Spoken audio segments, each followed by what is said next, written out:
Hey Patricia, how are you? I'm good, thank you. Well, thanks very much for connecting with me today, and welcome to the Ozark Mountain author series. So today we will Not, be we'll be talking about. Go ahead. not at all. I was delighted to be asked. Thank you. Oh, today we'll be talking about your book, In Light and in Shade, and I'm excited to ask you some questions about it. But first, as I always like to start out with the authors, could you please get a little bit into your background information, or just how things started out for you to eventually lead up to the book? Of course, thank you. Um, I'm English, a child of the Romney Marsh, of very traditional parents. We were neither very poor or very rich. We were just a traditional family, but they had traditional values too. Um, I married my husband. We had 3 children, and then his death triggered the experiences is the word, I think, which led up to my taking a lot of notes because I was confused. And out of those notes came the eventual book because it made sense.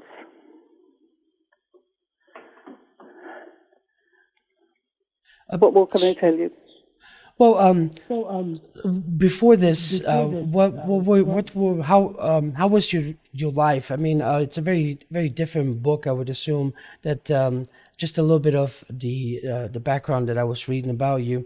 That before, obviously, the book, you were just the average person, like all of us are, just living your life, and spirituality or afterlife wasn't necessarily a daily part of your life. I think I would say that I was an ordinary woman, and then extraordinary events took over. But certainly I was from an ordinary background, an ordinary woman. I don't shine in any particular direction, or at least that's how I would have answered you then. Since 1996, 7, 8, 9, my knowledge has changed, and I actually don't think anyone is ordinary. I think we all have power within us. It's a question of it being awakened. And I guess we have help with that awakening. Certainly I did. Well, can you please get a little bit into that, how that started out for you? My husband and I were extraordinarily happy. We were very lucky, best friends. And when he died, something triggered. Naturally, of course, there was grief and so on. But something was triggered. And prior to 1996, he died in March of that year. If you'd asked me about anything to do with supernatural, spiritual, anything like that, I was literally as black and white as a zebra, and I would have probably just walked away in complete ignorance, even arrogance. But I've learned things since then. I've learned a lot of things, and I realize that that is not the case anymore for me. And after Malcolm died, following his death, the following year, Princess Diana died, and I read in a newspaper that somebody had written a book. Rita Rogers had written a book, and she let it be known that Princess Diana was one of her clients, and she was a medium. Well, I'd heard nothing of this. I knew nothing of mediums. I was completely, as I say, black and white. But by the time 1998 came, I was still desperately searching for something which I needed reassurance. And although I'd been born into a Christian household, attended church, I was looking for that promise that we were always made, that there was life after death. I needed reassurance. So out of utter desperation, I tried calling Rita Rogers. As you can well imagine, was somewhat busy following the death of Princess Diana and her book. So I thought, well, there has to be another medium who does things by telephone. So I tried locally, and I found a lady in Brighton in Sussex who knew nothing of me. I knew nothing of her. It was literally yellow pages. And we had no discussion, simply made an appointment at an appropriate time. I rang her and just listened. She knew nothing of me except my name was Patricia. And I listened. And the connection that she allowed, created, attained to my own grandmother and to my husband was just mind-blowing. Following that, I felt the beginning of healing. And I thought, I have 3 young sons. If it can help me, perhaps it can help them. It's emotional, sorry. That's all right. So the following weekend, my sons happened to be coming home from boarding school. And appropriately, when they were each alone, the notes that I'd made of my experience that had helped me, I invited them to read. They read them. It helped them. And one of my sons, the middle one, who'd always been close to his stepsister, said, "Mother, you've got to show Karen this." So I said, "Well, I will, but you 3 are my priority." "Yes, Mother, but you have to show Karen." So I did. I went and saw her the following Wednesday evening, offered her to be able to read the notes I'd made. And lo and behold, I not only discovered that she knew I was coming from her own volition, she told me then, "Patricia, of all the people in my life, I didn't think it would be you that's helping me with this problem." I said, "What problem, Karen? I'm just giving you this to read to help us heal." No, she said, "You don't understand. Since the age of 7, I've been predicting things, and they've been coming true, and I've been so frightened. And here you are, helping me." That was quite a shock. And things moved on through friends I didn't even know had connections with spiritual things. I was a chairman of an operatic society, and a chap came up to me from the society and said, "Patricia, I can see your unhappiness, and I can feel your distress. I belong to the Spiritual Association of Great Britain. Would you like to come and see if we can help?" Well, my initial reaction was very typical. "Good Lord, Derek, I don't think I want Malcolm telling me that I'm doing everything wrong and I can't answer him back." It was flippant, it was silly, but I was frightened. Within another year and a half, I was only too ready to receive that help. And through the same connection, I ended up taking my stepdaughter to see the past president of the College of Psychic Studies in London, and sitting there watching this young woman who's only in her early 30s blossom into an absolute flower with strength and colour and joy was a real lesson to me, because this young woman had suffered for sort of 23 years. Her own mother didn't want to discuss it, wouldn't help her, thought she was telling lies. And there we were talking to the College of Psychic Studies past president about something which she thought was so natural, so normal, that she actually healed this girl. And so from then on, I took notes of absolutely everything. Everywhere that I was led, I don't mean led by a physical person. I'm talking about my own intuition, and anything which felt right, I followed it. I made arrangements to meet. I made arrangements to listen. And I took notes. And in the end, there were over 300,000, far, far too many for one book. And the book, in light and in shade, is drawn from that well of all the experiences that I noted during those years. So that's how it came into being. Does that Can you answer your maybe question? talk a little bit about so these different things that you then followed up on? How would they occur to you, and to take notice and write them down? Well, I was, after the visit to the College of Psychic Studies, I then went back to the Operatic Society, as you do. You know, if you're in charge, you don't just opt out. And someone else came up to me who said that she knew of a spiritualist healer. Would I be interested? So that's how the introduction started to come. I suppose people felt that the door was open, the few that knew or could understand, or I think the main thing is it was those people who actually saw a difference in me, a healing in me. Someone actually came up to me in church and said, Patricia, I don't know what you're on, but I want some of it. Mm-hmm. And it broke.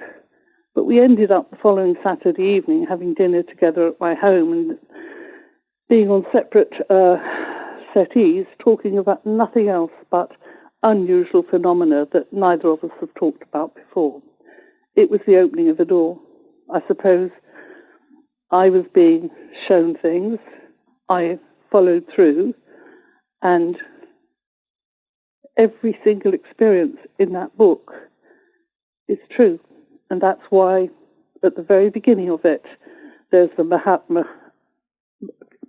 Gandhi quote about even if there's only one person, a minority of one, the truth, no matter what, is still the truth. And it was important for me to get that in there. So as you were kind of looking into all that, were you still in disbelief of it, or were you already pretty much like, okay, this is something I need to listen to, I will follow up on this? Was there any bit of doubt that still needed to be clarified within you? I was skeptical the entire time. Things had to be proven to me. But I think you'll understand, Adnan, that there's a difference between believing something and knowing it. Mm-hmm. And I had experiences which I'd never realized could happen. For example, I think it was June 99, I sort of woke at 4 a.m. and my body was like a revving engine. It was, I would say, an electrical experience. It was just uncanny. It's very difficult to describe with words. And when I eventually was brave enough to do so to, by then, a trusted sort of healer, she described it as the cleansing of the chakras. Adnan, I didn't know what a chakra was for a very long time, but I listened. I didn't just follow. I don't tend to be a sheep. I would pretend to be a leader, but I do listen. And the thing that I've learned, we must listen to most of all, is surely our own intuition. And that's what I do. And I find that it pays, and if I don't, it's a mistake. And so, so a little bit that I read then before you and I connected here. So this book basically, it's also helped you with something specifically, some issues you were having regarding a business, and that by you following on these different clues, basically it helped you resolve whatever needed to be resolved. Absolutely. In 96, when Malcolm died, he was in business with his brother. They were 50-50. By the time 99 came round, we learned that basically he was stripping virtually all the percentage from the company and not dividing it equally between the shareholding. So we had to go to court, which lasted for about 8 years. It felt longer, but it was a good 8 years. It finally came to a conclusion in 2007. And the reason, I see your point, the reason I drew upon the experiences, particularly of mediums, was that I needed guidance and help. Doesn't mean to say that I listened to what they say and followed it blindly. It meant I needed a voice. I actually needed my husband. That's what I needed. And through the passages that opened up between the mediums and my husband beyond the grave, I got the help that I needed. It was quite a remarkable journey, a very remarkable journey, and very daunting, very frightening, but I hung on in there. and it was the right thing to do. And so, Can you maybe go into some of the examples that were very helpful regarding that case?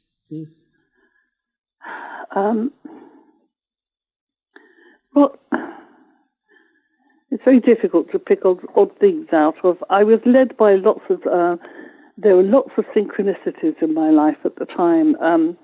And, for example, in order to try and escape just about everything, my 50th birthday was in 2000, and I went out to India, desperate to escape everything. And I walked into a crystal shop because although I had an interest in things by this time of spiritual nature, and I had a friend who was a crystal healer in Devon, I wanted to buy her some crystals because it would be cheaper for her. She could enjoy the gift of them when I returned. So I walked into this shop in Goa, and as I walked into the shop, there were two other people in there just leaving. And the lady behind the counter looked up and she said, "You're a healer, aren't you?" And I was furious because I was trying to escape everything. I'd got a head full of unusual experiences, and I got a head full of solicitors' papers at the time, and I wanted out. Anyway, I was quite furious, and I said, "Oh, for goodness sake, this is what everyone keeps telling me, and I don't understand what they mean." And she burst out laughing. We ended up spending the next day together, and we're still in touch. And interestingly enough, about 3 years later, I also had another spiritual friend in Devon, and I kept in touch with both of them. She was also a medium. And one day, they were both playing on my mind, and I really was getting quite disturbed and cross, and I thought, oh, for goodness sake. So I actually rang the one in Devon, and I said, "Look, Dilys, I have no idea why I'm giving you this information, but I feel very strongly you should speak to Kellen, who is in Goa. I'll give you her details." And she said, "Well, if you're saying so, Patricia, I'm listening." I said, "Fine, well, I've no idea what I'm doing it for, but I'm doing it to get it out of my head." I emailed Kellen and said the same thing.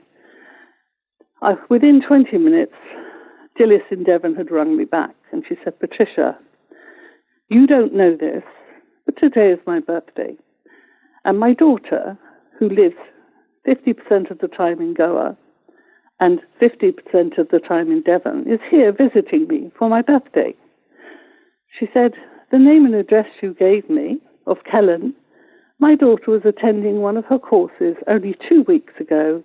She had questions she wanted to ask her, but there wasn't time. And here you are ringing me on my birthday when my daughter is here, and you're giving me the very information she needs."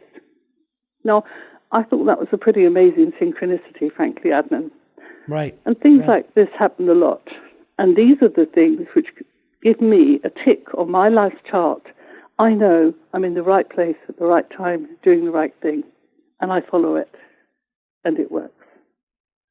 Patricia, can you maybe talk a little bit about your family's reaction to this book? Interestingly, my family, we were very close. I have an elder brother and a younger sister, and very good parents. Initially, I went and met with my parents because we're always very honest with each other, and I wanted to explain to them what was going on.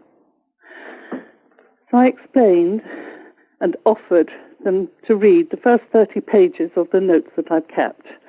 They both read them, and my father said, "I want to know what's going on in my daughter's life, but I find it a bit frightening."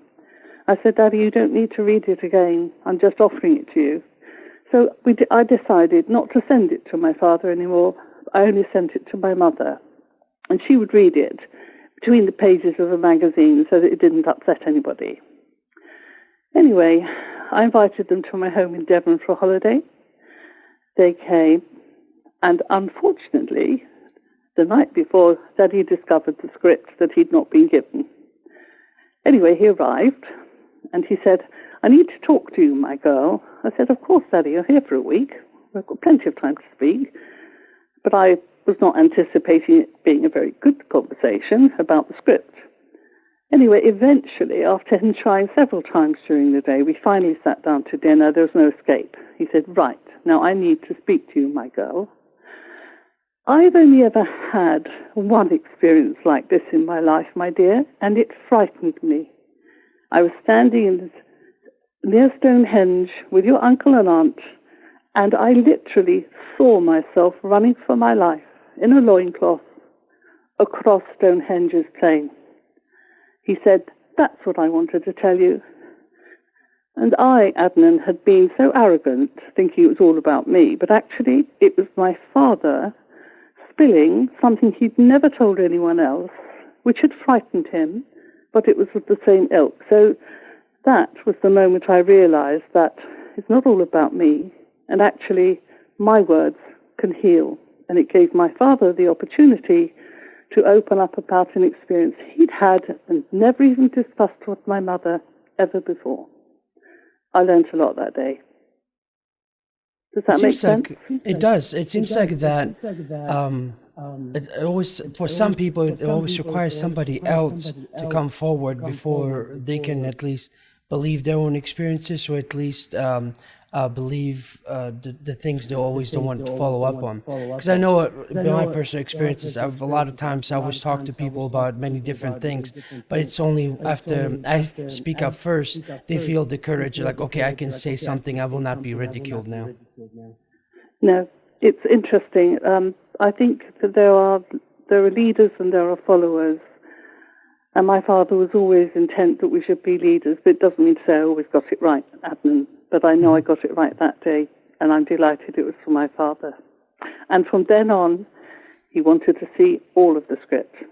So in a way, it helped us both, didn't it? Yeah, it did. What were his thoughts when he was done reading it?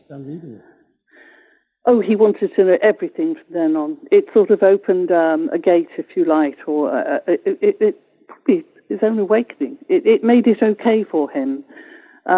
We had a good relationship, a strong relationship, and I was pleased not to be hiding it from him anymore. The initial hiding was to protect him, but then, of course, in my own ignorance and somewhat arrogance, I learned a lesson that he had had experiences too, and now he could talk about them, and he did. He did. I can remember him once, he had terrible migraine, and he said, you're supposed to be able to do this healing, my girl. He said, how about trying on your father? So he lay across the end of his bed, and I thought, oh, goodness me. I did nothing more than stand with my hands. There was silence, and I just stood with my hands either side of his head. We didn't speak. He eventually fell asleep. When I knew he was asleep and fine, I gently walked out of the door. Within about half an hour, he came in, joined my mother and I, and he said, well, he said, my dear, I do feel noticeably better. I'm going to join you and Mother for a cup of tea. He said, but I really don't know why you had to bring that boiling hot kettle so close to my head. Now, there was no boiling hot kettle, as you can well imagine. And even I didn't know that my hands were that hot. But it's little, I say little, it's instances like this that have taught me the truth. My father would never lie to me. He felt something, he wasn't a kettle, but then his eyes were shut. Right. But it was the honesty and the integrity of my father that proved to me that day that I was clearly able to do something to help. And the whole book is littered with these things, littered in the best sense of the word. It's almost impossible to remember them all. But, and then of course things changed in 99. I was often woken in the middle of the night. I had to keep a paper and pen and pad by my bed. I had to write the words down or I'd never get to sleep. And so I'd be woken, I would write, I would go to sleep. If I woke and didn't write the words in my head, I couldn't sleep. And this has resulted in like 340 plus poems now. And I take no credit for any of them. I have never sat and tried to write a poem. I have been asked to write a poem. And so I sit up and do it, whether I'm driving along a motorway. It doesn't matter. Wherever it occurs, I stop and I've got a paper and pencil somewhere. And it's part of the deal. the whole book was part of a deal. I believe my prayers asking for help with that dreadful court case and my commitment, and it wasn't immediate, my commitment during those years to finish the notes and attempt to write the book, that was my side of the bargain. And I've completed it to the best of my ability. And I hope that if the words get out there, they will help people in similar situations to my own. And people like you were describing, you were at one time, it takes something to help you feel free enough to actually tell the truth. And I think that's very important. You know, that's interesting you say that. I've through past documentaries, and I've heard many people talk about this, especially artists, that they say they never write any of these songs. They just come to them and they write them down. You know, and there's really something to that, especially as an artist, to just trust that. Yes, it's the truth. It is the truth. I was once asked to write a poem by a gentleman in Singapore. And he is an artist. And we met, and he asked me to write a poem. And I said, Kam Hong, I'm sorry, I've never sat to write a poem, and I can't promise you that I can do it. And he insisted that I try. Anyway, so I sat at my desk, and I sat there thinking about fish of all things, and I can't abide fish. There's fish and I don't get on. But this was his artistry. And I sat there, absolutely nothing came, nothing. And I thought, I told him I couldn't do it. I'm now going to get on with my day. So I folded the laundry, and I started walking up the stairs. And as I walked up the stairs, these words came. And when I got to the top of the stairs by the linen cupboard, I had to put the linen down quickly. And I went into my bedroom where I knew there was a pad and wrote down the words. That poem eventually ended up about 12 foot high in the center of Singapore library or atrium or wherever it was. I didn't write it, but it was given to me, and it was a gift for Kam Hong. And twice since, I have written poems for Kam Hong with my hand, but not my work. And he knows that. I've told him the truth, he knows it, but it's worked for him.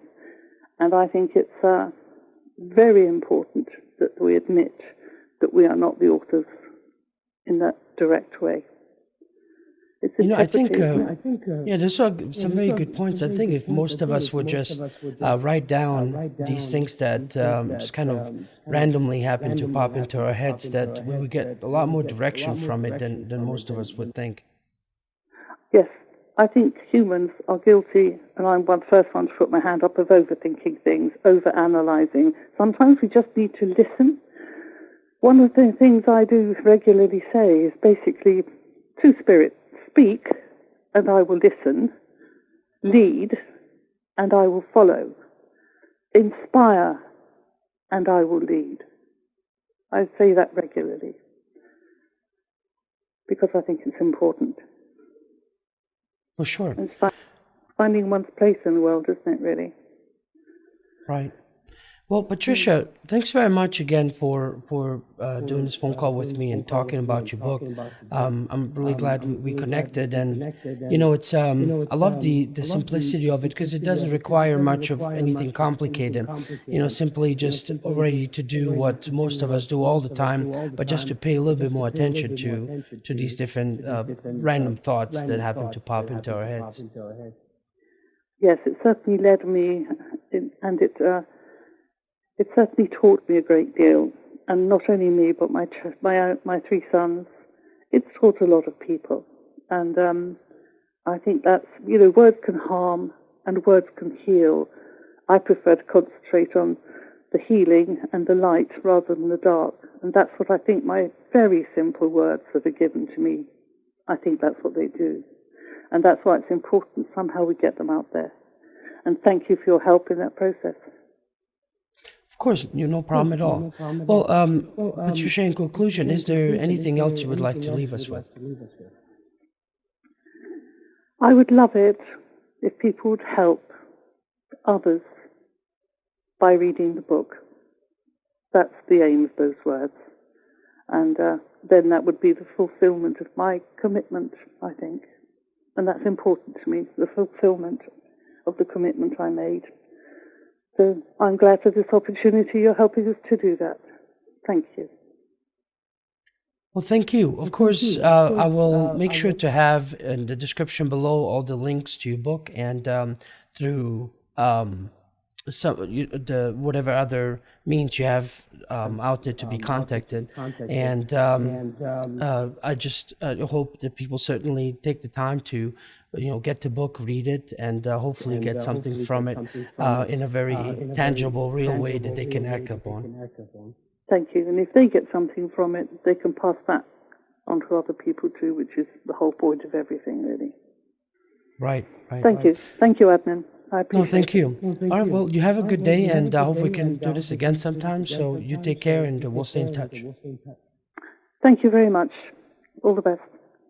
All right, bye-bye. Bye. Goodbye.